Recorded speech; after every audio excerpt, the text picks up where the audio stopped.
Water leakage prevent ചെയ്യാനുള്ള finest solution ആയിട്ടുള്ള elephant ഷീൽഡിന്റെ liquid rubber എങ്ങനെയാണ് നമുക്ക് ഗുണകരമായി പ്രവർത്തിക്കുന്നതെന്ന് നോക്കാം. സാധാരണ റൂഫിന് വിള്ളൽ ഉണ്ടാകുമ്പോഴാണല്ലോ ലീക്ക് വരുന്നത്.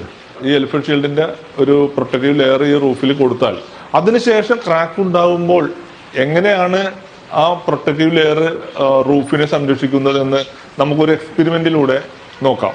ഇതൊരു സിമെന്റ് ബോർഡാണ്. ഈ സിമെന്റ് ബോർഡിൽ നമ്മൾ ഈ എലിഫന്റ് ഷീൽഡ് നമ്മൾ അപ്ലൈ ചെയ്യുകയാണ്. ബ്രഷിന് ഡയറക്റ്റ് അപ്ലൈ ചെയ്യാവുന്നതാണ്. ഇതൊരു സിംഗിൾ കമ്പോണന്റ് ഐറ്റം ആണ്. ഇത് ഡയറക്റ്റ് നമുക്ക് ബ്രഷിലെടുത്ത് പെയിന്റ് ചെയ്യുന്ന പോലെ ഇത് പെയിന്റ് ചെയ്യാവുന്നതാണ്. ഇത് എത്ര കോട്ട് വേണമെന്ന് വെച്ചാൽ പുതിയ റൂഫാണെങ്കിൽ ഒരു 2 കോട്ട് അടിച്ചാൽ മതി. അതെല്ലാം പഴയതാണ്, അതിൽ ബ്രേക്കേജ് ഒക്കെ ഉണ്ടെങ്കിൽ ഒരു 3-4 കോട്ട് നമുക്ക് അടിക്കാവുന്നതാണ്. ഇത് അടിച്ചതിന് ശേഷം ഒരു റൂഫ് ബ്രേക്ക് ആവുമ്പോൾ എങ്ങനെയാണെന്ന് നമുക്ക് നോക്കാം. ഈ സിമെന്റ് ബോർഡ് ഞാനിത് ക്രാക്ക് ചെയ്യാൻ പോവാണ്. ഇപ്പോൾ ഇത് ക്രാക്കായി. ഈ ക്രാക്കായി കഴിയുമ്പോൾ ഇതിന്റെ പ്രൊട്ടക്റ്റീവ് ലെയറിന് എന്തെങ്കിലും സംഭവിക്കുന്നുണ്ടോ എന്ന് നോക്കാം.